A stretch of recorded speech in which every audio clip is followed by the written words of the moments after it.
Hello my dear students, welcome back to my YouTube channel SP study classes 9335 पर। तो कैसे हो आप सब और कैसे चल रही है आपकी स्टडी। आई होप आप सभी लोग स्वस्थ और मस्त होंगे और अपनी स्टडी भी शानदार कर रहे होंगे। तो बच्चों, आज के इस वीडियो के अंदर हम लोग डिस्कस करने वाले हैं क्लास 12 बायोलॉजी के बारे में। किसके बारे में बच्चों? बायोलॉजी के बारे में। जो बायोलॉजी है उसके टॉप 6 इंपॉर्टेंट क्वेश्चंस, 6 सबसे महत्वपूर्ण क्वेश्चंस को हम लोग डिस्कस करेंगे और ऐसे क्वेश्चंस को डिस्कस करेंगे जो आपके बोर्ड एग्जाम में हर साल आते हैं बच्चों। चाहे आप किसी भी पेपर को उठा के देख लेना ना, ये सारे क्वेश्चन से टॉपिक रिलेटेड टॉपिक आपको 100% हर बोर्ड एग्जाम में मिलेंगे। और अगर आप लोग बोर्ड एग्जाम 2024 देना चाहते हैं और आप लोग भी चाहते हैं कि हम बोर्ड एग्जाम 2024 में स्कोर बायोलॉजी में अच्छा कर लें, क्योंकि बच्चों आप लोगों अभी भी तैयारी अगर करना स्टार्ट करते हो ना तो बायोलॉजी में अच्छा स्कोर कर सकते हो, 60 या 65 प्लस कर सकते हो। बस आपको बिल्कुल ध्यान से, इत्मीनान से, एकदम कॉन्सेंट्रेंसी से तैयारी करना है। कैसे करना वो सब हम पर छोड़िए, हम आपकी तैयारी करवाएंगे। ये जो 6 क्वेश्चन हैं बच्चों, ऐसे क्वेश्चन हैं आप किसी भी पेपर को उठा के देख लेना, चाहे आप प्रीवियस ईयर पेपर ले आना, चाहे आप मॉडल पेपर ले आना, ठीक है। किसी भी पेपर में देख लेना, एक क्वेश्चन आपको वहाँ पर मिलेंगे, ठीक है बच्चों। तो ये क्वेश्चन जो है सारे इंपॉर्टेंट क्वेश्चन है, सभी को ध्यान से पढ़ लेना है। और आपका बोर्ड एग्जाम 2024 होने में अब कोई ज़्यादा समय नहीं बचा है। ऐसे में आपको क्या करना है, प्रिपरेशन स्टार्ट कर देना है बच्चों। अब आपके पास समय नहीं बचा है और अभी आपको ये बहाना नहीं बनाना है कि कल से नहीं, परसों से स्टार्ट करेंगे, परसों नहीं, पहली तारीख से स्टार्ट करेंगे, नहीं चलो 10 तारीख से, चलो दीपावली के बाद स्टार्ट करते हैं। ऐसा नहीं करना है, आपको तैयारी अभी से स्टार्ट करनी, आज से ही। तो स्टार्ट कर दीजिए, पढ़ते रहिए, एक एक चीज़ को समझते रहिए। तो कॉपी पेन लेकर बैठ जाइए, सारे क्वेश्चंस को हमारे साथ नोट कर लीजिए, ठीक है बच्चों। तो आइए पहला क्वेश्चन देखते हैं। पहला क्वेश्चन है बच्चों, परागण क्या है। यानी कि जो हम बात करते हैं परागण यानी कि पॉलिनेशन, इसको इंग्लिश में कहते हैं पॉलिनेशन, क्या होता है। देखिए पहले आप डेफिनेशन को समझिए, फिर हम आपको समझाते हैं। देखिए लिखा है, जब किसी पुष्प के परागकण परागकोश से निकलकर वर्तिकाग्र पर पहुंचते हैं तब इसे या तब इस क्रिया को या तब इसे परागण कहते हैं। बच्चों ये जो डिफिनेशन है आपको कहीं नहीं मिलेगा, ये मेरा एक्सपीरियंस है, जो भी एक्सपीरियंस है उसी से लिखी हुई डिफिनेशन है। मान लीजिए कहता है ये हमारे पास कोई पुष्प है, यहाँ पर ये हमारे पास बच्चों क्या है, एक पुष्प है, ठीक है।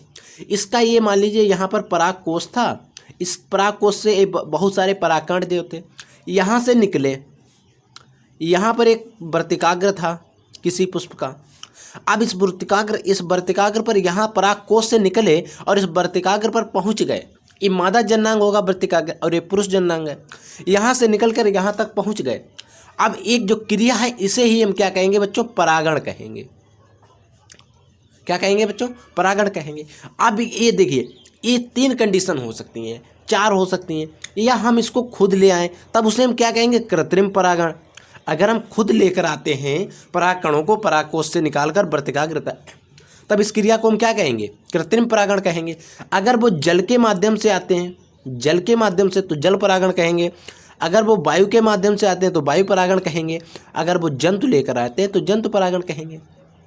अब इनकी सभी की डिफिनेशन लिखनी है तो आप लिखेंगे कि जल के द्वारा होने वाले परागण को जल परागण, वायु के द्वारा होने वाले परागण को वायु परागण और जंतुओं के द्वारा होने वाले परागण को जंतु परागण कहते हैं। कोई बड़ी बात नहीं, डिफिनेशन आप लिख सकते हो, मैंने आपको फ्लो चार्ट बनाकर समझा दिया है, वहाँ पर अगर आप जाके देखेंगे तो इसका फुल डिस्क्रिप्शन मिल जाएगा। वैसे ज़्यादातर परागण क्या है ये ज़्यादा पूछा जाता है बोर्ड एग्जाम में, तो इसीलिए हमने इसको समझा दिया, इस सारी चीज़ों को समझा दिया, अब आपको समझ में आ गया होगा। अब हम बात करते हैं नेक्स्ट क्वेश्चन क्या है। नेक्स्ट क्वेश्चन बच्चों है, दोहरा निषेचन की पर टिप्पणी करिए।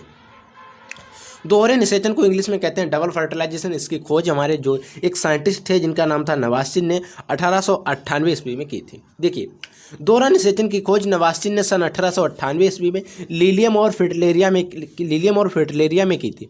ये पादप हैं लीलियम और फ्रिटलेरिया, ठीक है, एक कोष की कवक थे। लेकिन बच्चों इस सारे जिन पर मैंने अंडरलाइन किए बिल्कुल याद रख लेना है। ये सारे यहाँ पर 4 क्वेश्चन ऑब्जेक्टिव बनेंगे, सॉरी 3। एक नवास्चिन दोहरे निषेचन की खोज किसने की, क्वेश्चन बन सकता है, कब की ये भी बन सकता है, और किस पर की, ये सारे क्वेश्चंस बन सकते हैं, ठीक है। अब एक चीज़ नोट में हमने आपको बता दी है, दोहरा निषेचन जो है वो सिर्फ और सिर्फ एंजियोस्पर्म प्लांट जो होते हैं यानी कि आवृत बीजी प्राप्त पादप होते हैं उनमें ही पाया जाता है। याद रखेंगे, सभी में नहीं पाया जाता। दोहरा निषेचन सिर्फ आवृत बीजी पौधों में ही पाया जाता है। क्यों पाया जाता है, बात करते हैं।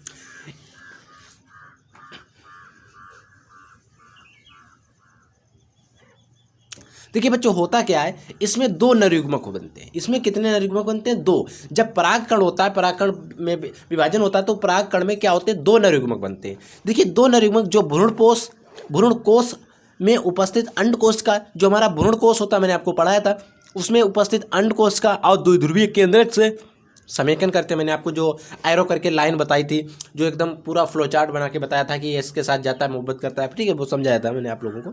अगर आप लोग को नहीं वो वीडियो देखा तो आपको मैं नेक्स्ट वीडियो में एकदम धमाकेदार समझा भी दूंगा, ठीक है। देखो द्विध्रुवीय केंद्रक से समेकन करता। अब समझिए, इसमें पहला नरयुग्मक जो था वो अंडकोशिका के साथ समेकन करता है, यानी कि जुड़ता है। देखिए पहला नरयुग्मक अंडकोशिका के साथ जुड़ता है, दूसरा तब वो बनाता क्या? युग्मनज। यानी कि देखिए पहला नरयुग्मक वो भी था EN, यानी कि हैप्लॉइड था, और अंडकोशिका भी हैप्लॉइड है, तो इक्वल टू क्या बनेगा? EN यानी कि 2N, यानी कि युग्मनज जो है वो तो द्विगुणित है, यानी कि द्विगुणित संरचना 2N है, ठीक है। फिर कहता है दूसरा नरयुग्मक, यानी कि दूसरा जो नरयुग्मक वो होगा वो भी EN होगा, ठीक है, प्लस द्विध्रुवीय केंद्रक। इसमें द्विध्रुवीय केंद्रक, अगर केंद्रक 2 है तो 2N हो जाएगा, ठीक है, इक्वल टू भ्रूणपोष बनता है। भ्रूणपोष बच्चों कैसा होता है? त्रिगुणित होता है, ये चीज़ आप याद रखेंगे। भ्रूणपोष कैसा होता है? त्रिगुणित संरचना है, याद रखेंगे, ठीक है। तो भ्रूणपोष बन जाता है। ये आपको रिएक्शन दोनों याद रखनी है, कुछ नहीं। अगर आप इस तरीके से लिखते हो 4 नंबर में या 5 नंबर में आता है, इतना अगर लिख दोगे ना फ्लो चार्ट में, तो 100% आपको पूरे नंबर मिलेंगे, गारंटेड है। मैं खुद पूरे नंबर देकर आता हूँ, जिस तरह भी स्टूडेंट्स का इस तरीके से लिखा हुआ मिलता है, ठीक है बच्चों। तो आप लोग इस तरीके फ्लो चार्ट, कोई भी टीचर देखिए, मैं बताता हूँ एक्सपीरियंस से कि कोई भी टीचर खिचड़ी नहीं देखना चाहता। वो नहीं चाहता कि आप 4 पन्ने भरो, वो ये चाहता कि आप 2 पन्ने भरो, लेकिन उनमें सारी बातों को इंक्लूड करो। अगर आप कॉपी पे लिखोगे सारी चीज़ें, 2-2 लाइन छोड़कर 1 लाइन छोड़ोगे, इसको रिएक्शन को लिखोगे, फिर 2 लाइन छोड़ोगे, इसको लिखोगे, और इसके नीचे अगर ब्लैक पेन से अंडरलाइन करते हो एकदम हाईलाइट हो जाएगा। एग्जामिनर जो होगा वो उस पर नज़र नहीं डालेगा, ना इस रिएक्शन पे डालेगा, ना इस जो थ्योरी लिखी है इस पर नहीं, आप नोट पर डालेगा, नोट पे, और जो रिएक्शन देखेगा वो समझ जाएगा कि बच्चे ने क्या किया, और आपको पूरे नंबर दे देगा, कोई दिक्कत नहीं, ठीक है बच्चों। तो इस तरीके से करना है। अब नेक्स्ट क्वेश्चन देखिए, नेक्स्ट क्वेश्चन है बच्चों रजो दर्शन या रजो स्त्राव। इसके बारे में आप लोग जानते होंगे, क्या है समझ लीजिए डेफिनेशन। किसी मादा के जीवन काल में प्रथम बार ऋतुस्राव होने को रजो दर्शन कहते हैं। यानी किसी भी फीमेल में प्रथम बार ऋतुस्राव जो होता है उसे ही रजो दर्शन या रजो स्त्राव कहते हैं, और ये 12 से 13 वर्ष की आयु में होता है। ये आयु कम ज़्यादा हो सकती है, तो अगर आप लिखना चाहें तो 12 से 15 लिख सकते हो, कोई दिक्कत नहीं। 12 से 15 इसमें कोई डिफरेंस नहीं होगा, ठीक है बच्चों। तो अब हम बात करते हैं नेक्स्ट क्वेश्चन नंबर 4 की। नेक्स्ट क्वेश्चन जो है बच्चों वो है कि जनसंख्या विस्फोट क्या है, यानी कि जनसंख्या विस्फोट क्या होता है। देखिए जनसंख्या विस्फोट कोई बड़ी चीज़ नहीं है। जनसंख्या जो हम लोग और आप लोग बढ़ रही है, भारत की इतनी ज़्यादा जनसंख्या हो रही है, पहले 125 करोड़ थी, 140 करोड़ हो गई, उसे ही जनसंख्या विस्फोट कहते हैं, कुछ और नहीं है। क्या लिखा है? जनसंख्या की तीव्र गति से होने वाली वृद्धि को ही जनसंख्या विस्फोट कहते हैं। जनसंख्या जो तीव्र गति से बढ़ रही है, इसी को ही जनसंख्या विस्फोट कहेंगे। अब इसके कारण क्या हो सकते हैं और इनका निवारण कैसे करेंगे, इन सारी चीज़ों को हम भी समझाएंगे, क्योंकि इस पर एक पूरा वीडियो बनेगा जनसंख्या विस्फोट कारण और निवारण पर, तो हम बना देंगे, आप लोगों को प्रोवाइड करा देंगे। जिसके लिए आपको क्या करना है, चैनल को सब्सक्राइब करके रखना है, नोटिफिकेशन बेल को ऑन कर लेना है और ऑल पर सेलेक्ट कर लेना है, ताकि मैं जो भी वीडियो अपलोड करूँगा वो जनसंख्या विस्फोट से रिलेटेड होगा या अदर सब्जेक्ट से रिलेटेड होगा, उसका नोटिफिकेशन आपको समय समय पर मिल जाएगा, ठीक है बच्चों। अब हम बात करते हैं नेक्स्ट हमारा है एक जीन एक एंजाइम परिकल्पना क्या है। यानी कि एक जीन एक एंजाइम परिकल्पना क्या है, इससे लगभग 2 से 3 क्वेश्चन इसी टॉपिक से बन जाते हैं बोर्ड एग्जाम। अगर डायरेक्ट नहीं पूछता है, अगर इसको तोड़ के पूछता है, तब भी 2 से 3 क्वेश्चन बनते हैं। देखिए क्वेश्चन क्या बनेंगे, एक एक चीज समझ जाए। एक जीन एक एंजाइम परिकल्पना बिडल और टाटम ने दी थी। अब देखिए क्वेश्चन पूरा बन गया ना कि एक जीन एक एंजाइम परिकल्पना अति लघु उत्तरी में पूछ सकता है किसने दी थी, तो याद रखना है बिडल और टाटम 2 साइंटिस्ट थे, ठीक है। इन्होंने 1941 ईस्वी में दी थी। कब दी थी? 1941 में। किस में दी थी? न्यूरोस्पोरा नामक एक कोश की कवक पर। अब हो सकता है कि किस पर दी थी और वो कवक जो था वो कैसा था, तो आपको याद रखना है वो कवक कैसा था बच्चों, एक कोश की था। ये सारी चीज़ें याद रखना, इसीलिए मैं अंडरलाइन कर रहा हूँ, अन्यथा हमें कोई ज़रूरत नहीं है। पर अपने प्रयोग में इन्होंने सिद्ध किया था, क्या सिद्ध किया था कि प्रत्येक जीन एक विशेष एंजाइम प्रोटीन का संश्लेषण करता है। यानी कि जो हमारे अंदर गुणसूत्र होते हैं, गुणसूत्र पर जीन्स पाए जाते हैं, वो क्या करते हैं, हर एक जीन का एक ही काम नहीं होता। हर एक जीन जो होता है वो उसका अलग अलग काम होता है। कोई प्रोटीन किसी प्रोटीन का संश्लेषण कर रहा होगा, कोई किसी चीज़ का संश्लेषण करना है, यानी कि प्रत्येक जीन जो होते हैं उनका अलग अलग कार्य होता है, ठीक है। अब हम बात करते हैं नेक्स्ट और लास्ट हमारा जो टॉपिक है पक्षियों में लिंग निर्धारण कैसे करते हैं। इंपॉर्टेंट टॉपिक है, बोर्ड एग्जाम में कई बार आया हुआ है। इससे पहले जो बोर्ड एग्जाम होते थे उनमें मनुष्य में लिंग निर्धारण ज़्यादा आता था, लेकिन अब जो बोर्ड एग्जाम हो रहे हैं उनमें पक्षियों में लिंग निर्धारण ज़्यादातर पूछ रहे हैं, तो मैंने सोचा इसी को आपको बता दिया जाए सबसे पहले। अब देखिए, पक्षियों में लिंग निर्धारण की अगर हम बात करते हैं तो हमारे जो मानव में लिंग निर्धारण होता है उससे बिल्कुल उल्टा होता है।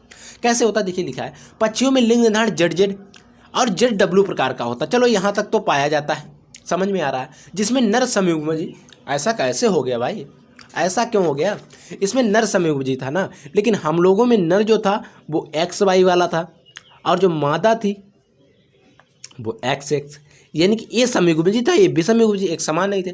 संयुग्मजी तथा मादा विषमयुग्मजी, यानी कि इसमें हम लोगों का उल्टा है। हम लोगों का क्या है, उल्टा है। अगर आप लोगों ने नर वाला पढ़ा होगा, नर और मादा में, तो आराम से मनुष्य में लिंग निर्धारण तो आपको आराम से चीज़ें समझ में आ जाएंगी, क्योंकि उसका जस्ट अपोजिट है, यानी कि उल्टा है। अब इसमें हम क्रॉस कराते हैं। मान लीजिए इसका मैंने इसके साथ कराया, इसके साथ, फिर इसी का मैंने इसके साथ कराया। इसी प्रकार से बच्चों कराया जाता, आप लोग भी कराना सीख लीजिए। सभी का सभी के साथ कराते हैं। अब देखिए, इसने इसके साथ किया, किसने इसके साथ, तब क्या आया, जेड और जेड ही आया, ठीक है। लेकिन जब इसने इसके साथ किया तो क्या आया, ZW आया। लेकिन जब इसने किसके साथ किया तो तब भी आया क्या, ZZ आया, ठीक है। जब इसने इसके साथ किया तब क्या है, ZW, यानी कि Z जो है 1 और 2 बार है, A भी कितने बार है, 1 बार और 1 2 बार, यानी कि ये जो थे, जो विषमयुग्मजी है वो तो है मादा, ए भी मादा है और ए भी मादा है। ए जो है वो नर है, ए भी नर है, ठीक है। तो इसी प्रकार से रेशो निकालेंगे तो देखिए 50% तो नर आ रहे हैं, 50% नर है और 50% मादा है। क्या है, 50% मादा है। तो क्या हम एक को कह सकते हैं कि इनका दोष है नर का, कि नर पैदा करने में, और मादा का दोष है मादा को पैदा करने में? गलत बात। जिस प्रकार से हम लोग दोष देते हैं अपनी फैमिली में, कि जिस समय हम लोगों के परिवार में या गांव में, घरों में बेटी पैदा होती है तो उस समय महिलाओं को दोष दिया जाता है, एक गलत बात है। आप लोग देख सकते हैं उसमें दोनों का दोष होता है, किसी का दोष नहीं होता है, मान लीजिए, क्योंकि वो इस रेशो होता है 50 होता है, चाहे लड़का हो सकता है चाहे वो लड़की हो सकती है, ठीक है बच्चों। तो आप लोगों को ऐसी बातों से विश्वास नहीं करना है। आप लोग तो बायोलॉजी के स्टूडेंट हैं तो आपको खासकर ध्यान रखना है, ठीक है बच्चों। तो आई होप हमारे वीडियो आपको पसंद आ गए होगा, सारे क्वेश्चन आपको एक एक तरीके से समझ में आ गए होंगे, क्योंकि मैंने बच्चों जो बिल्कुल किताब की भाषा नहीं मिलेगी, आप किसी भी किताब को उठा के देख लेना, किसी भी क्वेश्चन पेपर को उठा के देख लेना, इस तरीके से लैंग्वेज आपको नहीं मिलेगी। अगर आपको इसी तरीके से लैंग्वेज, सरल से सरल लैंग्वेज चाहिए तो आप हमारे साथ जुड़ जाइए और बोर्ड एग्जाम की तैयारी एकदम बेहतर ढंग से कर लीजिए, ठीक है बच्चों। तो हम मिलते हैं किसी एक नेक्स्ट वीडियो में किसी एक नए धमाकेदार टॉपिक के साथ। तब तक के लिए जय हिंद, वंदे मातरम। अगर आपका कोई डाउट है तो उसको हमें कमेंट सेक्शन में जरूर करेंगे, ठीक है बच्चों। जय हिंद, बाय बाय, टाटा।